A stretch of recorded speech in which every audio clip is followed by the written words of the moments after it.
La forêt d'Afrique centrale est le berceau d'une faune et flore d'une formidable diversité. Qu'en est-il de ses habitants? Leurs traditions musicales et spirituelles ont évolué depuis l'aube des temps.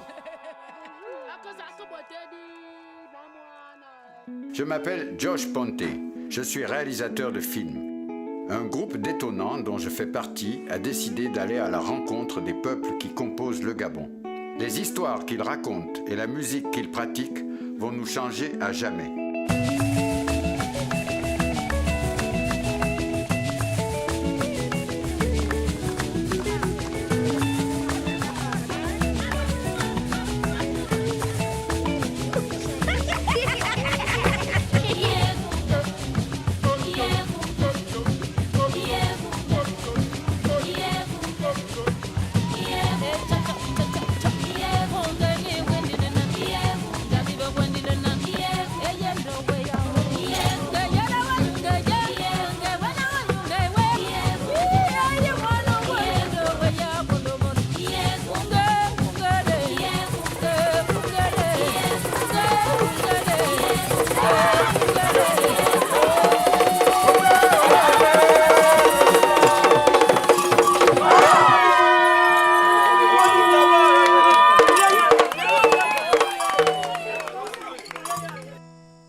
L'homme habite les forêts d'Afrique centrale depuis au moins 400 000 ans.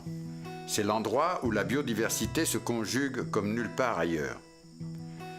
Pendant les périodes glaciaires répétées de l'histoire, notre planète s'est refroidie et, à chaque fois, les forêts équatoriales se sont retrouvées réduites au sommet des collines. Ces fragments forestiers sont ainsi devenus autant de refuges de la vie, préservant de fait nos premiers ancêtres, les primates.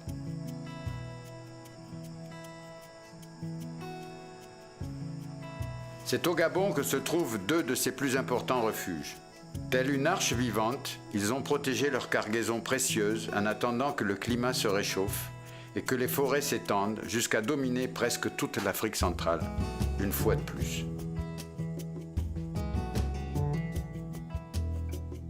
Depuis plus de 100 ans, une lourde menace pèse sur la forêt gabonaise. En effet, chaque lieu susceptible d'être exploité commercialement l'a été par les sociétés forestières. Jusqu'à ce que le président Omar Bongo Ondimba ait décidé de changer le cours de l'histoire de la forêt du Gabon. Cela en préservant 11% du territoire par la création de 13 parcs nationaux.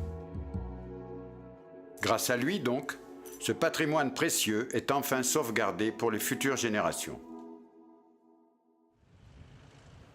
Libreville, capitale du Gabon. C'est là que notre équipe très éclectique s'est formée pour aller à la rencontre des populations qui vivent sur leurs terres ancestrales, entourant les parcs. J'aimerais vous présenter Hugues Obiang-Poitevin. Il y a 40 ans, il est arrivé au Gabon pour 2 semaines. Il n'en est jamais reparti.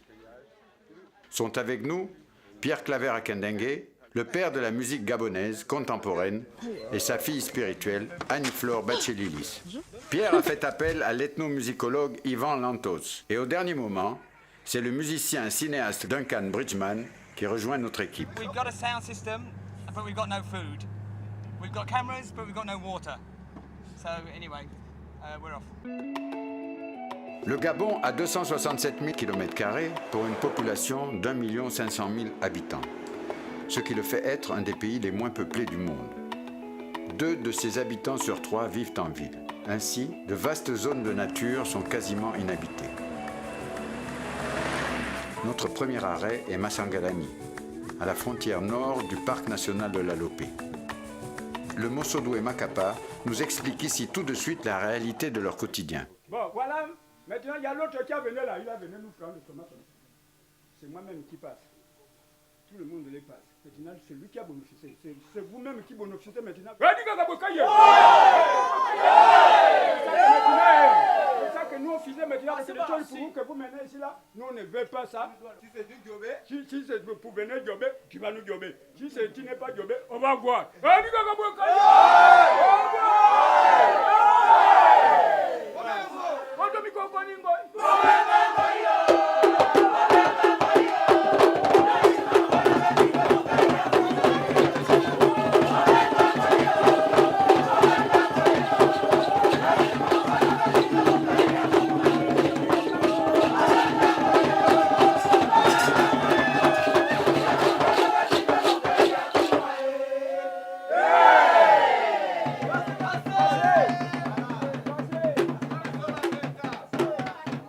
Cette réaction n'était pas vraiment ce que nous avions prévu. Le chef nous a lancé ici un défi. Nous sommes venus avec la meilleure des intentions pour écouter et apprendre. C'est alors que je me demande quels sont les bénéfices réels que tous ces villageois peuvent attendre de nous. Hugues a voyagé partout dans ce pays. Lorsque nous arrivons au village de Dibuka, tout le monde s'empresse de l'accueillir avec une ferveur spécifique au Gabon profond. Il se passe ici quelque chose d'intense entre les hommes du village, mais je n'ai pourtant aucune idée de ce que c'est.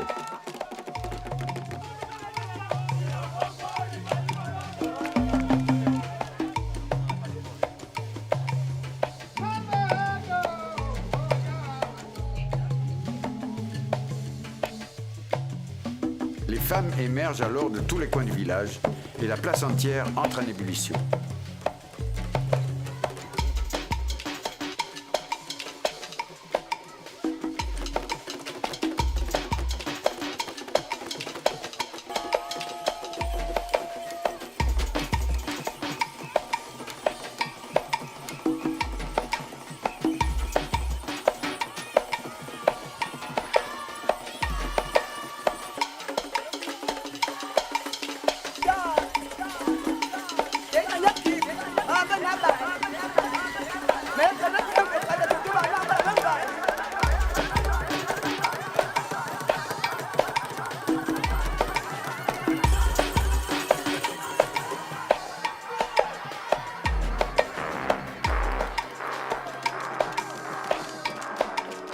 Soudainement, un esprit masqué vêtu de raffia apparaît.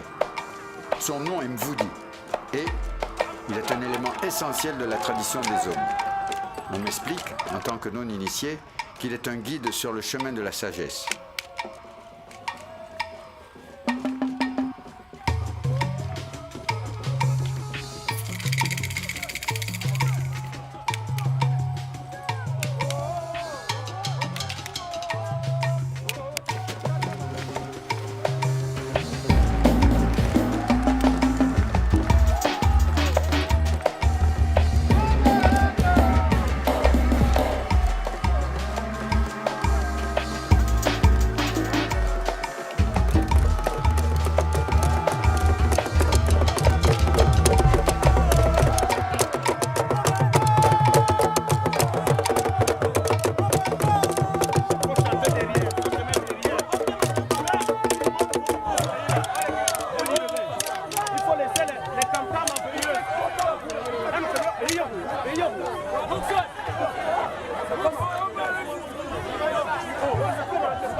En dépit d'avoir passé 10 ans dans ce pays, je suis toujours étonné d'en savoir si peu sur la vie culturelle des villageois, si riche et si diverse. Arrêtons-nous maintenant au village de Makogé. Juste après le lever du soleil, le village semble vide. Les hommes sont déjà partis à la chasse ou à la pêche et les femmes sont allées travailler dans les plantations.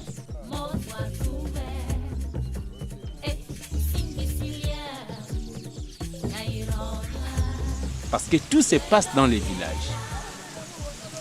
Libreville, quand on dit Libreville, tout c'est Libreville. C'est comme ça. Tout clair. Mais quand tu vas là-bas, c'est une autre science. Tu as vu un peu les tournées que tu faisais là. Quand tu étais là-bas, tu étais un peu sombre. Dans le coutume, le village instruit plus mieux que la ville. Dans des sens européens, peut-être avoir un métier du boulot, ben voilà, embrasse la ville. Mais le monde, ils ont oublié que tout, dans la vie, tout est toujours le travail. Que ce soit un pauvre pêcheur, que ce soit un pauvre cuisinier, que ce soit un pauvre piégeur, ou bien quelqu'un qui va fouiller l'or, machin, des trucs comme ça, là. Mais c'est toujours un travail, parce que tout le monde a envie d'être patron. Si aujourd'hui, là, toi tu es patron, moi je suis patron, lui est patron, l'autre est patron, maintenant le pays va marcher comment?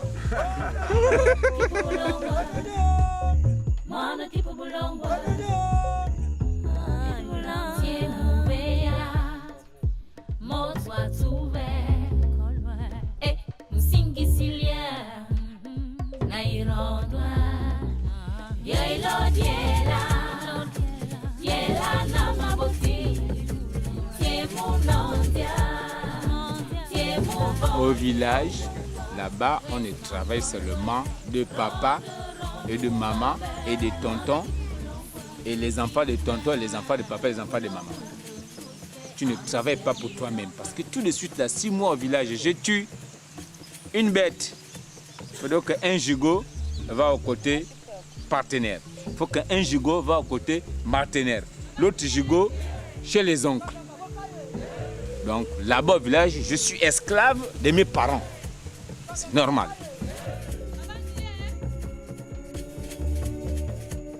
Ici, les gens ont tout le temps. Je sais que leur vie n'est pas facile, mais elle me paraît idyllique.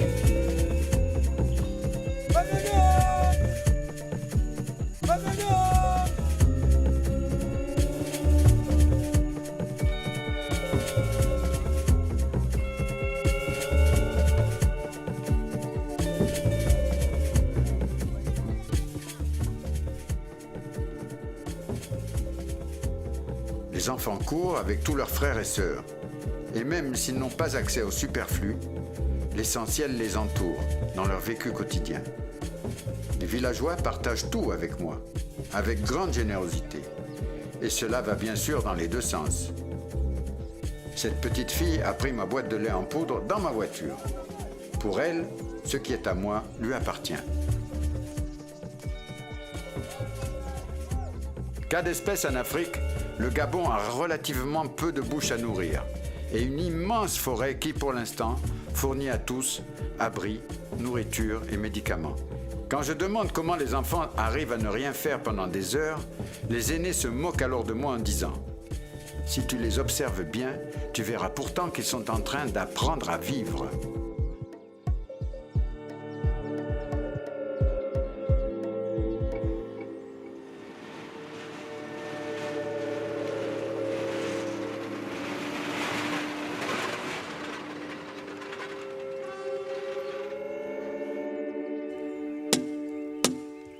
Travaux forts là, aller débrousser, abattre de gros arbres comme ça avec la hache. Hein, je suis là-bas, là-haut, là-bas, un gros machin comme ça là. Je suis là-bas, là-haut. Tous les mains là déjà pour me. Quand tu vois tout ça là, c'est pas pour rien, c'est le Tarzan, il faut être dur.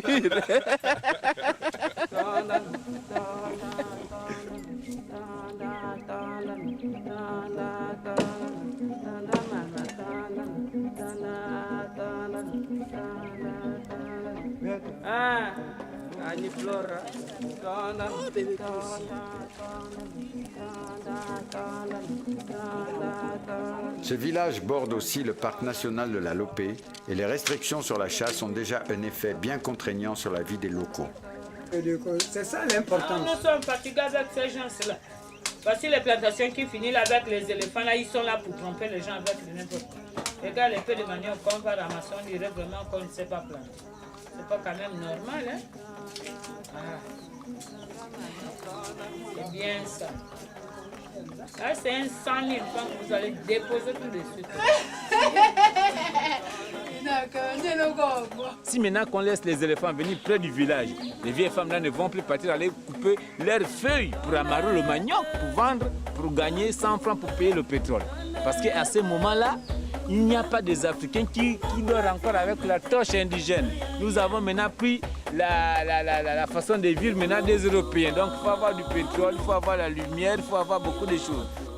On recharge la voiture d'un matériel qui nous paraît être de moins en moins essentiel, bien que nécessaire, et nous repartons notre chemin.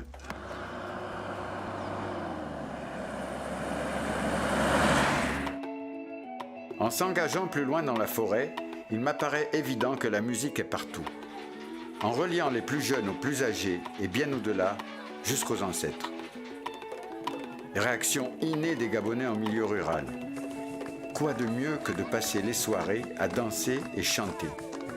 La musique au village est toujours le fil social le plus fédérateur. Celui qui relie les personnes entre elles, tous âges confondus. Mais comme beaucoup de choses au Gabon, ça n'est pas aussi simple qu'il y paraît. Les rythmes apparaissent toujours complexes, même quand ils font partie des jeux d'enfants.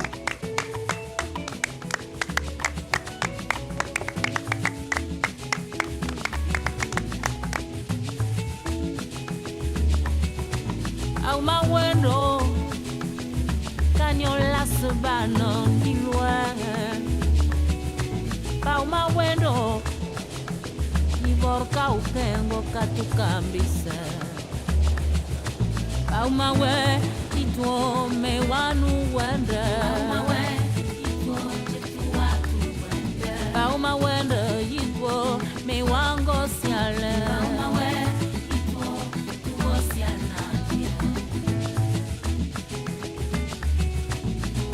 We stopped off this huge village with millions of kids. You can see behind it. It's an amazing spot. So here we are. Le village s'appelle Zolende. Est-ce que vous me prenez bien là? Je suis en permission. Le village s'appelle Zolende. Le village s'appelle Zolende. Nous sommes à 100 km de Makokou. À la première pompe du village même.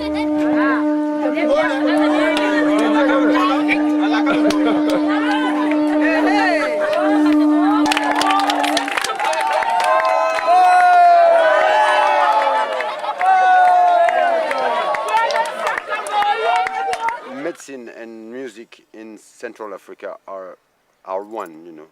A good healer is a good musician.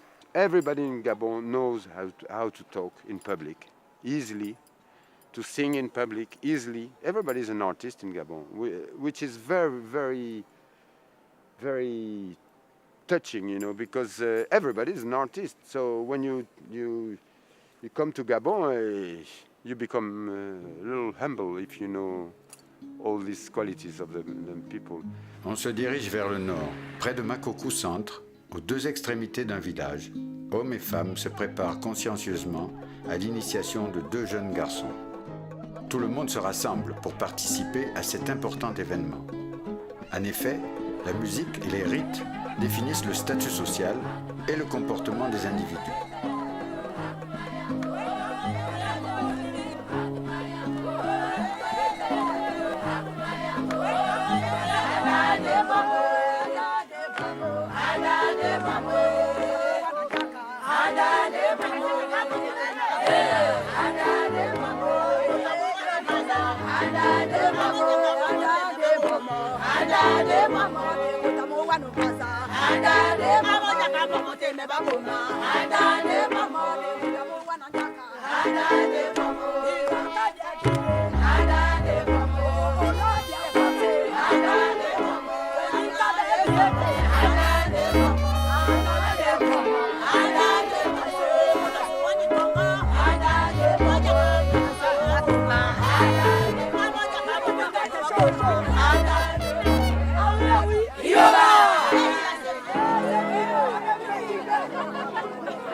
Un professeur en retraite nous explique ici l'importance de ces traditions.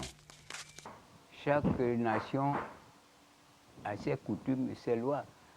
En Afrique, on appelle coutumes parce que ce n'est pas, j'insiste, parce que ce n'est pas codifié. On a des lois. Ça différencie entre les ethnies. Par exemple, les miennes ont leurs coutumes qui s'apparentent à d'autres avec des nuances.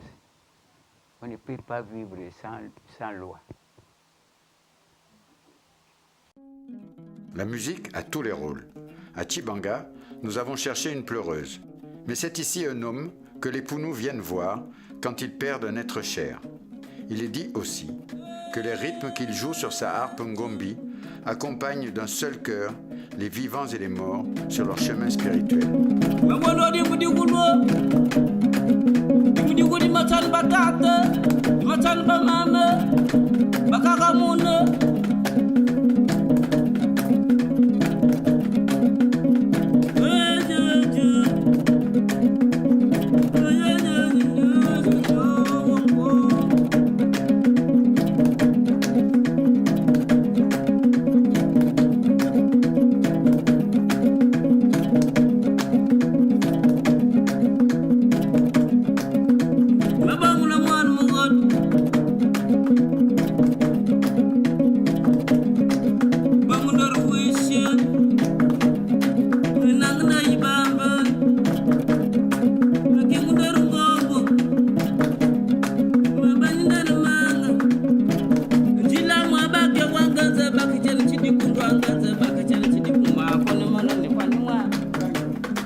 On se dirige vers Franceville, une ville sise sur les terres ancestrales batékées.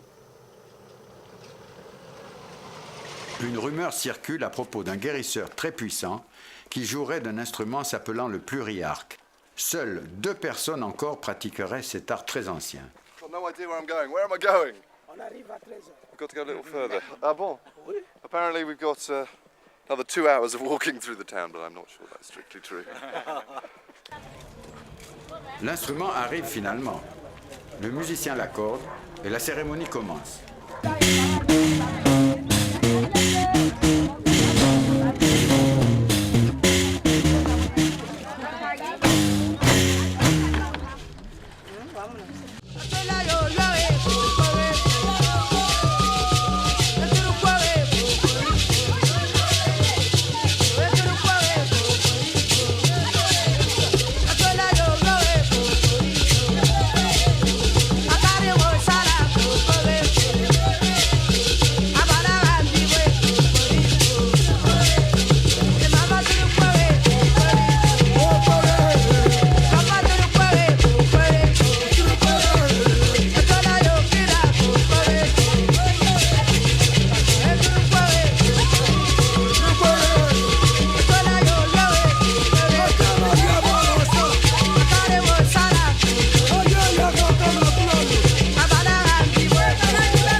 On prend la longue route du Nord, menant vers le parc du Minkébé, en quête d'une des musiques la plus rare du monde.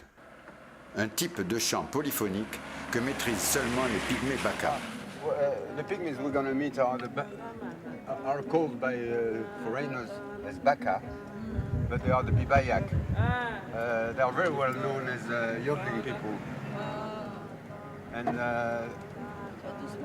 this community, I had the chance I had 16 of them living at my place for nearly 3 weeks, so we know very well. The Bakas, the Bibayak, they are supposed to be about 3,000. In the world? Yeah, it means a little more than half are living in Cameroon, which is about 10 kilometers from here. And the other part is living in Gabon, but they don't know about border. They go through the forest.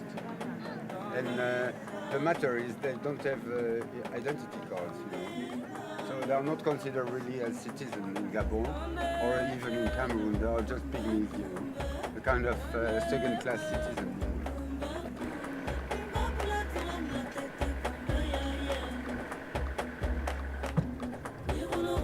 Atabolani.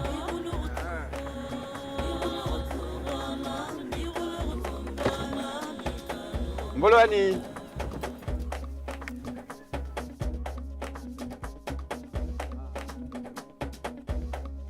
Big boss, Ike Gordon.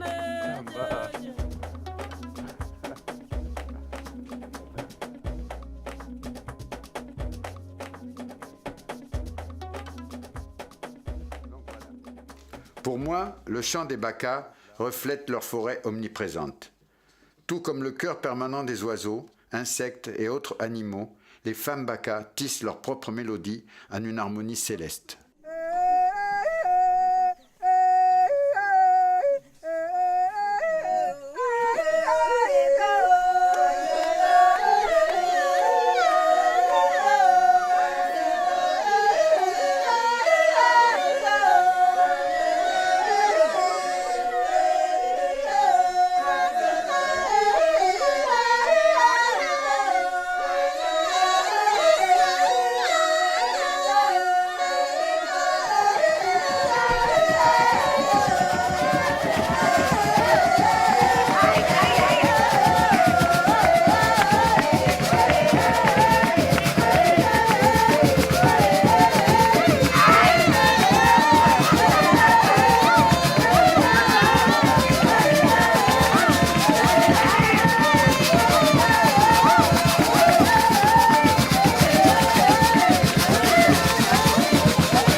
qu'ami de la nature, la disparition des espèces animales est certainement une tragédie. Mais dans cette forêt, le tragique devient partie intégrante, hélas, de la famille.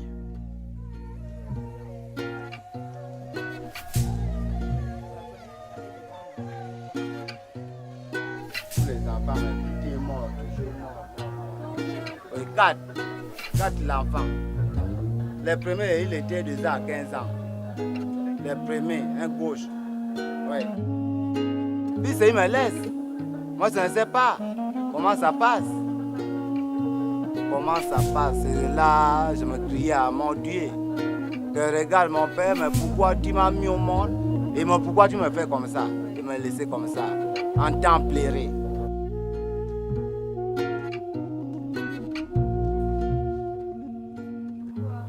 Oui, j'avais l'amené à l'hôpital. J'avais amené les enfants à l'hôpital plus de 2 ou 3 fois. Mais arrivé là-bas, l'hôpital m'envoie toujours à la maison que bon, va. Pourquoi? Moi, je ne sais pas. Moi, je ne sais pas. La mort, c'est rien. Surtout moi, là, je n'ai plus peur de la mort. La mort, c'est rien. Parce que je ne connais pas là où je reviens. Je ne connais pas aussi là où je pars. Je suis là au milieu. Donc, si la mort me trouve même tout de suite là, je pars. Je pleure, c'est parce que, comme nous sommes déjà habitués comme ça, si j'attends la nouvelle, je crie, je ne trouve pas la solution. Je vais faire comment? La mort, c'est rien, maman. Nous tous, on a appelé à passer par là. Même si tu es riche, tu as beaucoup d'enfants, beaucoup de petits-enfants, tu partiras. Et ça va rester. Ainsi de suite, ainsi de suite.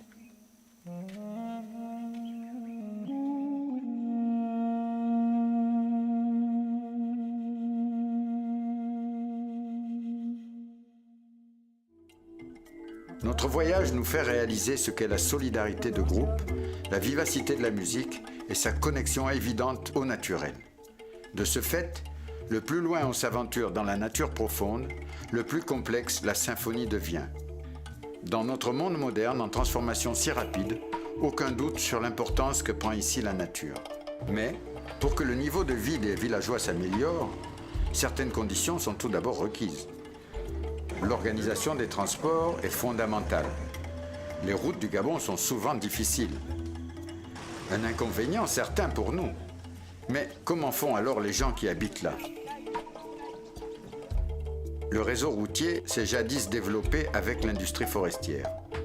Ce sont les sociétés d'exploitation qui construisaient et maintenaient les routes en état tant qu'il y avait du bois à exploiter.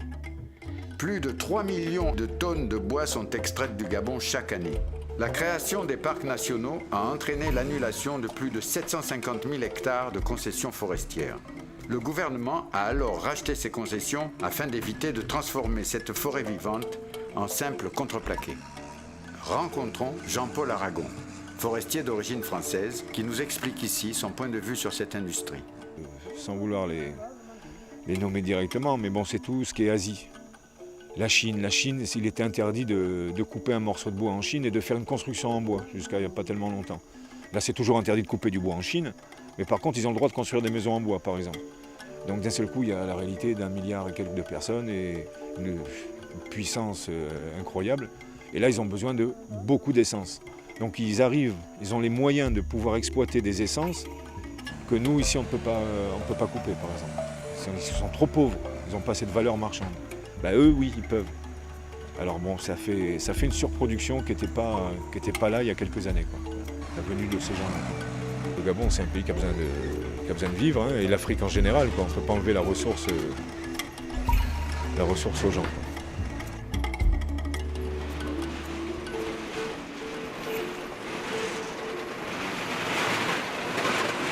Before there were polygamic system because they planted a lot, and the more you have wife, the more you have food, the more you have food, the more you have kids, the more you're rich. But today to have a kid is not making you rich, it's making you poor. And they don't already understand that having kids makes you poor. unless you just let your kids run away, run around. But if you really want to care about your kids, you cannot have 10 or 12 because the school cost, the hospital cost, everything, the clothes cost, everything cost. But before, not far ago, maybe 50 years ago, to have 8-10 kids was easy because it meant you had mothers, you had plantation, you had food, and you always hope that one of the kids can become a minister, you know, or a president. Voyez-vous, c'est un problème de la pauvreté.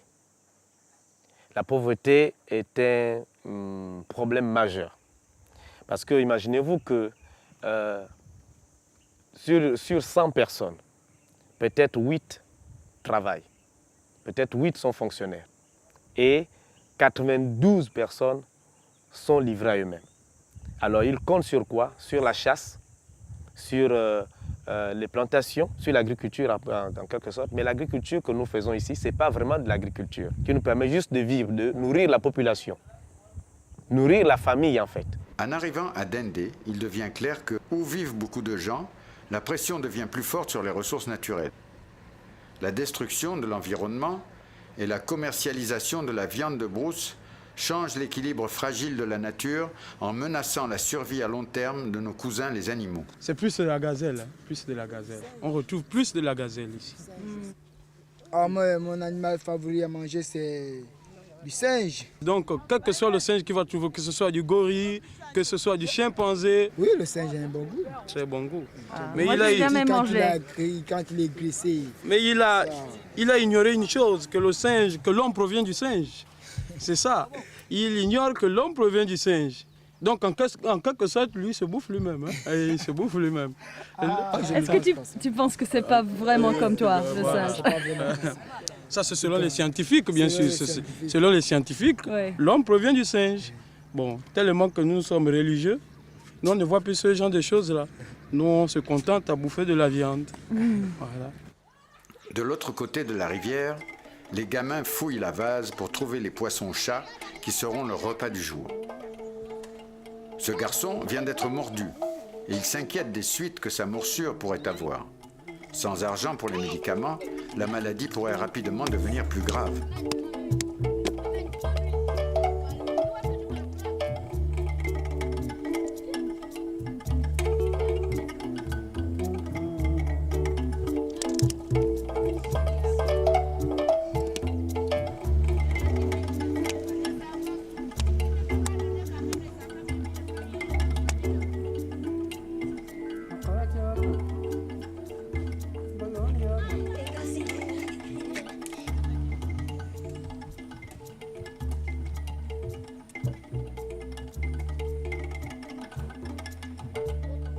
Développement social et sauvegarde de la nature et des traditions sont ici un mélange très orageux. Cette période est supposée être la saison sèche, mais pendant 8 mois, il pleut tous les jours. Cette pluie très forte dure peu, mais pendant ce temps, tout s'arrête.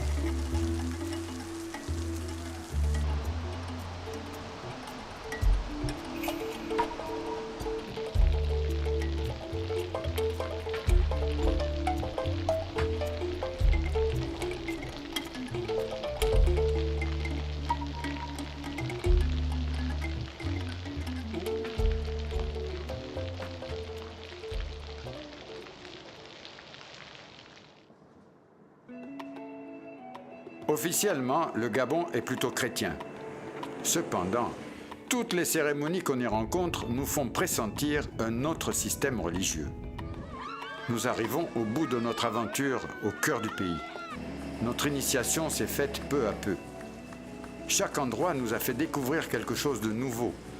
Nous avons eu beaucoup de discussions à propos des différents mystères. Et dans ce dernier village, nous avons enfin un éclaircissement sur une des sources de tout cela. Voilà le Bwiti.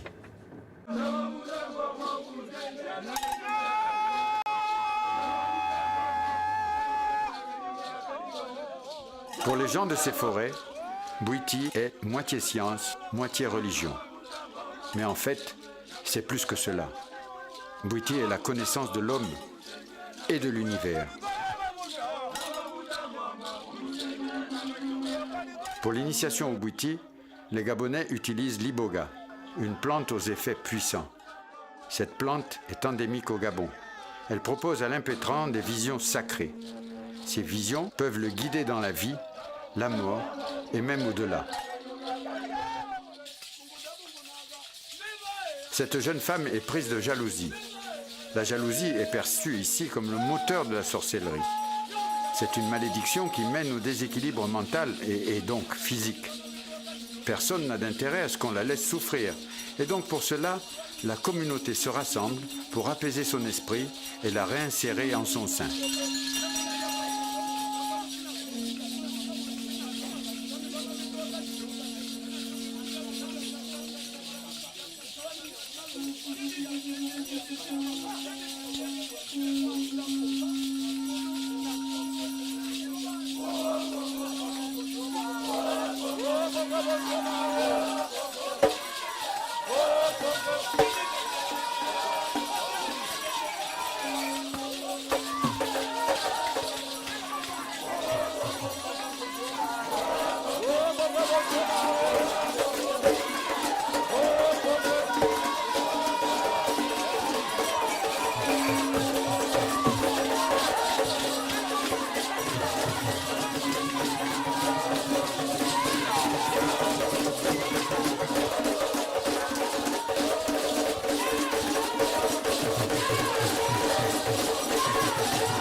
À la fin de la cérémonie, pendant la bénédiction dans cet endroit sacré, je réfléchis aux routes qui s'avancent de plus en plus loin dans les forêts et avec elles, l'exploitation intensive du monde naturel qui menace tous les aspects de la vie locale.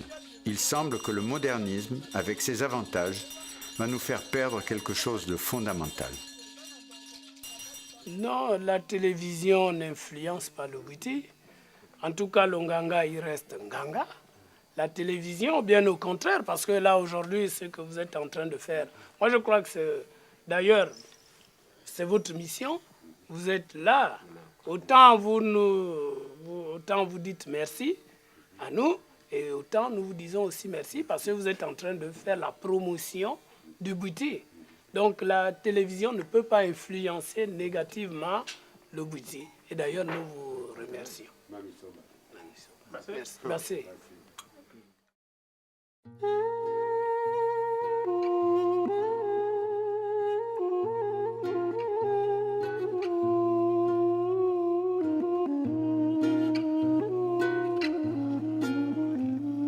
Notre voyage nous enseigne que les cultures de ces endroits extraordinaires sont aussi riches et diverses que l'environnement naturel. Ils sont si intimement reliés qu'ils risqueraient de disparaître ensemble. Par rapport au travail que nous faisions, par rapport à la considération d'abord de la chose que nous avions, lorsque nous dormions, nous avions de beaux rêves, nous avions de beaux cauchemars. Nous on s'est dit un jour viendra que nous puissions un peu essayer de voir clair. Je sais, avec la confiance que nous avions sur certaines personnes, on s'est dit demain après-demain n'importe comment, ce serait bon.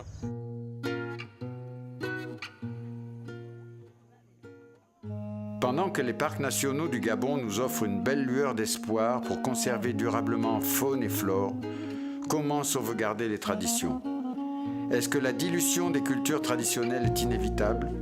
Ou peut-on tracer un nouveau chemin en partageant nos sagesses respectives qui célébreraient alors nos différences? Non pas un village mondial, mais un monde de villages, tous différents.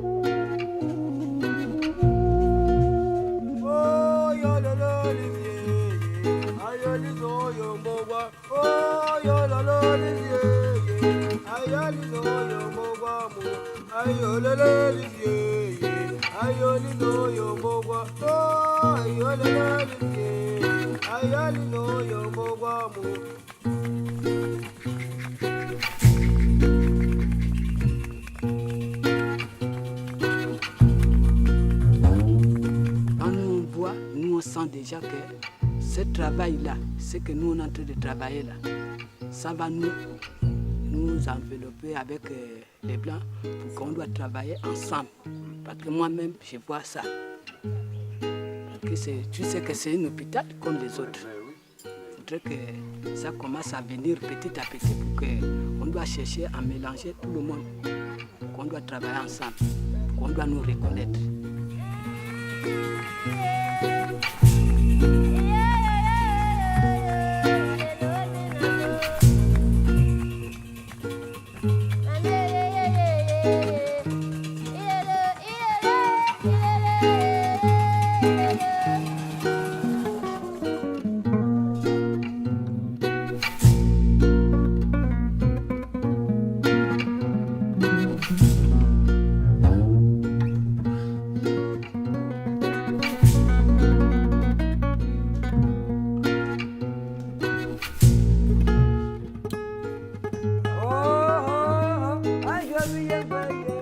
Le bois est déjà foutu. Le pétrole est parti.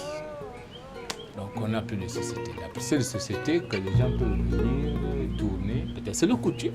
Le Dibova, savoir ce que les gens faisaient avant.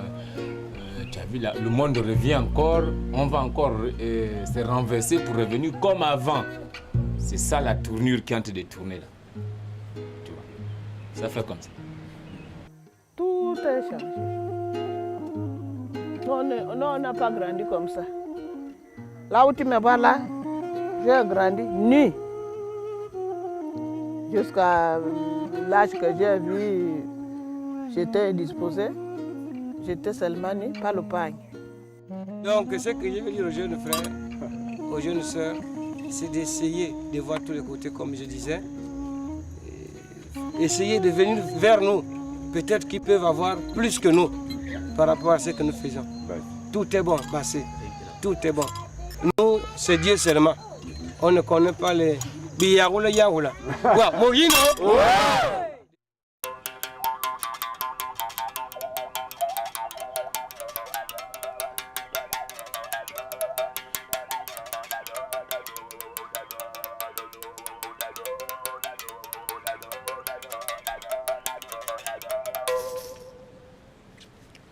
Ouais. Monsieur, vous êtes grand.